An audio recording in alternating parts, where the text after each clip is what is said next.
Today I want to talk about Disco Elysium, the difference that voice acting makes in a game. So they recently released the Final Cut version. I didn't mind that at first, voicing all the lines, but having taken a look at it, I'm dismayed. Disco Elysium hit me in all the right places at the right point in my life. It was the game that I needed to play at that time. Part of my dismay is that they've changed it. Another part is that I think that if I had played the new version back then, if I'd played it instead of the original, I don't think it would have hit me as hard. I don't think it would have had the same impact. So to begin with, there are 2 points I'd like to make here. One of them is in regard to the change in voice actors. This is a relatively petty complaint. The second point I want to make is about voice acting the whole game in general. That's a much bigger point. I'll get onto that in a second. So, to begin with, here's a clip of some of the original voice acting, and then here's some of what they replaced it with. Fuck, does Kuno care? Fuck, does Kuno care? Look how they massacred my boy.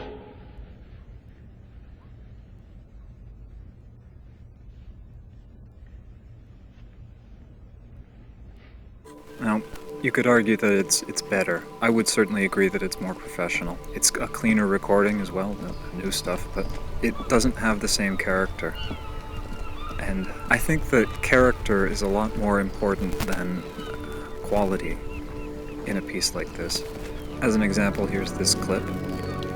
Hey, I'm going to the bear pits tomorrow.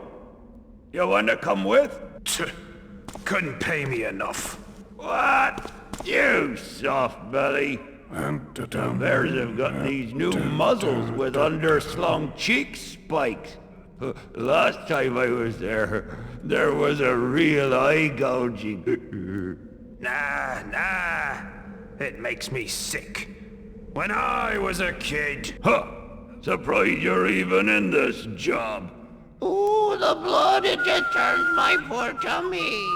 Shut up, you taffer. You want blood? You should have been there years ago. Tell you, the bears then, they were something to see. Those bears, they didn't need no cheek spikes and razor collars and paw hooks and all that knifery you straps to them now. The bears back then, they had claws as long as your finger and wicked teeth. Bears?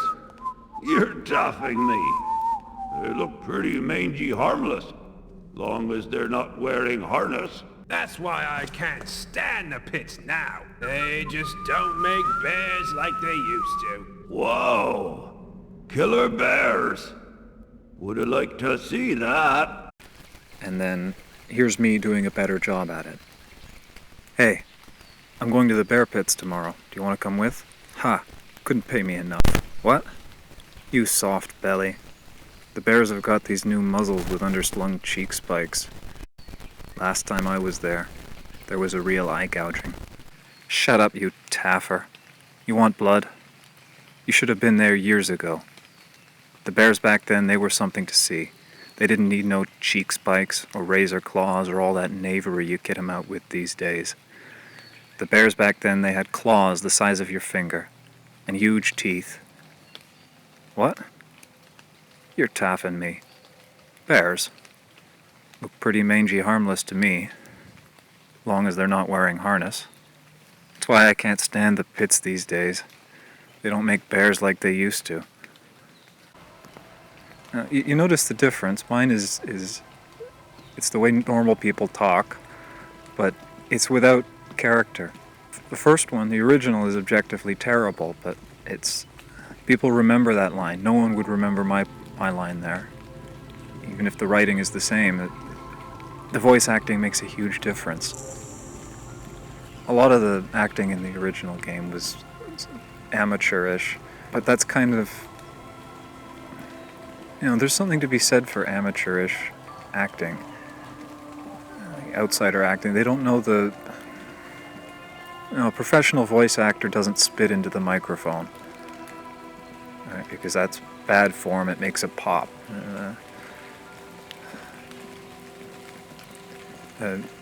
Outsider voice actor, he'll spit into the microphone and it will convey that emotion. It'll leave an audio artifact, but that audio artifact, that artifact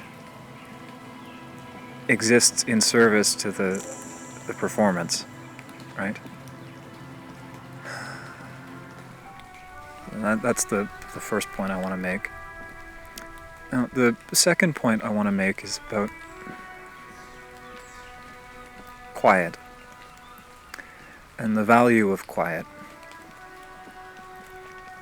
So in the original version, in Disco Elysium, the voice acting was sparse. You'd basically get a few exchanges at the start of every conversation to give you an idea of the personality of each of these characters. To go back to the first example, Kuno, there's basically 100 different ways that you can say, fuck does Kuno care? So the voice acting gives you a specific idea of that personality far more quickly than any description could. Fuck does Kuno care? Fuck does Kuno care? So that was the function of it initially, and after the first couple of phrases, you'd say something, the other guy would say something, and then you'd respond, the other guy would respond, and then after that there'd be pretty much no voice acting for the rest of the conversation, unless something very important came up. I found this really jarring the first time I played it, because 2 seconds ago Kuno was talking to me, screaming in my ears, and now I have to read it. This is weird. So when I heard they were doing the voice acting for the whole thing, I was optimistic. First, I didn't know they were changing the voice actors and redoing the old dialogue. That would have got my alarm bells ringing a little bit, but I thought it would be just a net improvement, because in a game like Deus Ex, I get frustrated going from a action shootout to reading long text logs or whatever. I find that boring. I often just skip them over on my second and third playthroughs.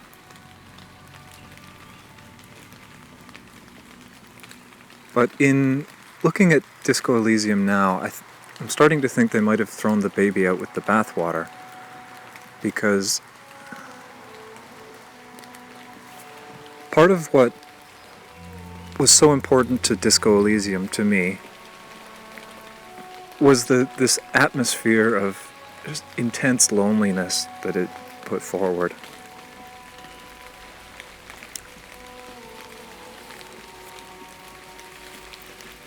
Cathartic, almost.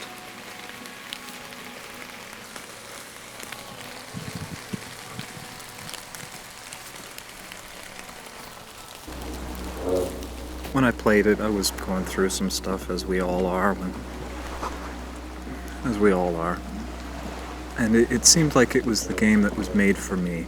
It seemed like someone had made this game to speak directly to me.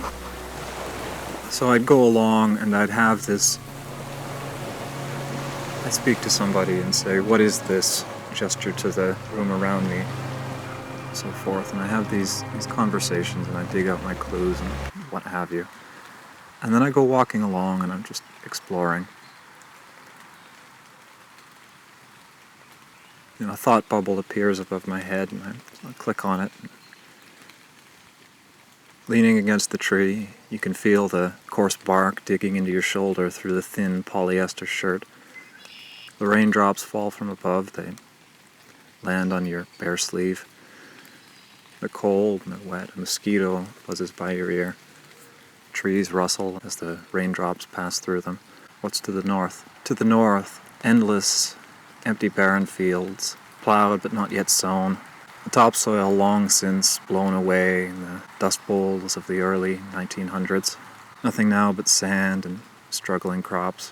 Further north, a woodlot in the center of a swamp.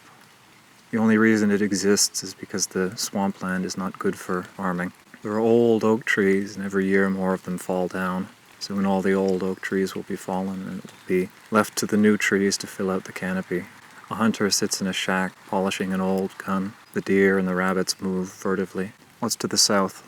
A road. A long, busy road in need of repair. It's been getting busier as the years go by. As the cities to the north grow ever larger, and more people are commuting from Niagara and to go to work in Toronto. Eventually it will be torn down and a new highway will be put in. Then all the businesses along the road will fail, and the area will become desolate and uninhabited. What's further south? A trailer park. Even more Toronto commuters live there. They can't afford houses, so they take out a mortgage and get an expensive trailer, take advantage of cheap campsites. It was once a normal campground, but now it's just a home for the poor people. What's to the east? A small orchard. They grow apples and peaches. It's one of the few remaining orchards in the region. After the apple blight of a few years ago took out most of them. Maybe in a few years another blight will come and take this one, and it will be sold to developers for overpriced housing for more Toronto commuters. What's further east? 6 Nations of the Grand. The fields are thick with weeds. The yards are cluttered, dead cars and refrigerators. Many of the houses are built from old trailers. The forests are thick here from lack of maintenance, and the deer prosper. Out in the field there's a small, crude-looking house that a young man has placed his hopes and dreams upon. Shake off the shivers. Now, reciting that, it's a very personal thing to me, but I imagine it isn't so personal to you folks because I'm speaking. You're playing a game, you're walking along in the woods, and suddenly this text bubble comes up and you're reading it, and that's a personal experience to you. Playing Disco Elysium, whenever that happened, I read through the whole thing because I got shivers. That was a real experience to me. That I was there. I don't think it would have been the same if some voice actor had read that line out to me. And I needed to read those lines. And there was another thing in Disco Elysium. You would think through thought projects, and you do this by just interacting with the world and talking to people and killing time. And so I'm out and I'm just examining this beautiful bleak world that they put you in, and notification, thought finished, jamais vu, derealization. It opens up and the text box floods over the screen, and I read it out to myself, and it finishes with -2 to encyclopedia. Nothing is familiar. And the narrator doesn't compete with that.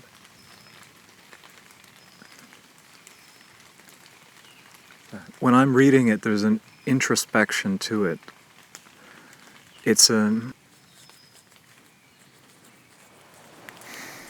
don't know how to describe it. Okay, so here's something that's been talked about with learning. When you read a book, that is active learning. You're forcing yourself to read the words on that page. If you don't force yourself to read the words on that page, you don't get any meaning out of them. As a result of this, you absorb the words on that page to a far greater degree than if you listen to them. You can't read a book and daydream at the same time. You can't read a book and think about something else at the same time, otherwise you realize, wait a minute, I didn't get a word of that, what did he just say? You end up reading the paragraph again. Or something like an audiobook. I often found that listening to an audiobook, I had to listen to it 2 or 3 times before I'd get the same amount of content as reading a paperback. That's because listening is a passive activity. The words flood over you regardless of your actions. And you don't absorb them in the same way.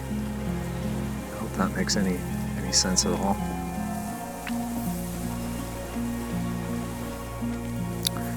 So there are 2 more things I want to talk about here with one of these is because there was so little voice acting, what there was was made more special because of it.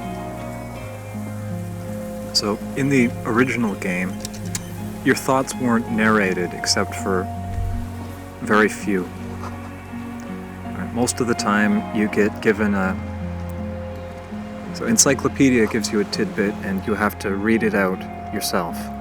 It's not going to read it for you. Every so often, you'd hear from your ancient reptilian brain, or your limbic system. The ancient reptilian brain and the limbic system were important because they were the only two parts of your subconscious that had a voice. So because of that, because you never hear yourself, when you go and you sing that karaoke and the ancient reptilian brain kicks in, it's beautiful. It's special. It's a transcendent moment. I can't praise it enough. Or when you fail and the limbic system comes in, it's again beautiful and tragic and perfect.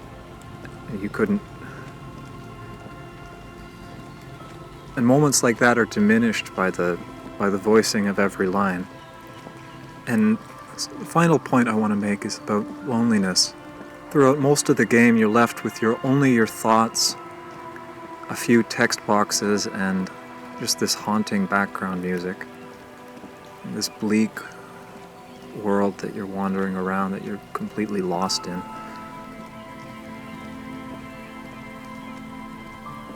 Now, there's always a sort of removal between the protagonist and the player.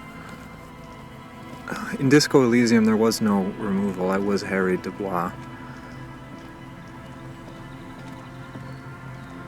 That loneliness of the world, the lack of voices, lack of anybody to speak to, it sold it for me. It brought me into Harry's shoes. He's a broken down wreck of a man, utterly alone in a world he doesn't understand.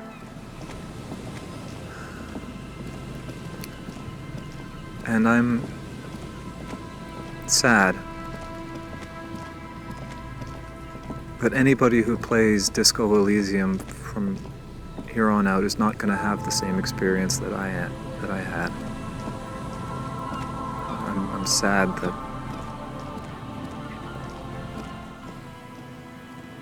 I'm sad that the art that moved me so much no longer exists. You can say that these are all minor complaints, but it's the little things that make up the whole. The devil's in the details. God's in the details. That's all I have to say. Thank you for watching. Goodbye.